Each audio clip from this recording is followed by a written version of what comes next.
Bang, ni minyak gear abang bang. Kemungkinan dah bercampur dengan air dah ni. Pocah dah, nama dia pocah. Mungkin gearbox oil cooler pecah ke. Kita tak pastilah engine tak jadi kot. Gearbox oil cooler. Kemungkinan lah ni gearbox oil cooler, nampak? Minyak dah bercampur dengan air dah bang.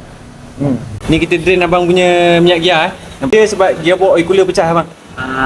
Dia bercampur dengan air dah. Lepas tu so kita kena tukar lah gearbox oil cooler dia. Lepas tu setiap berapa kilometer? 20,000 lah. Kalau minyak gear 20,000, gearbox oil cooler 100,000.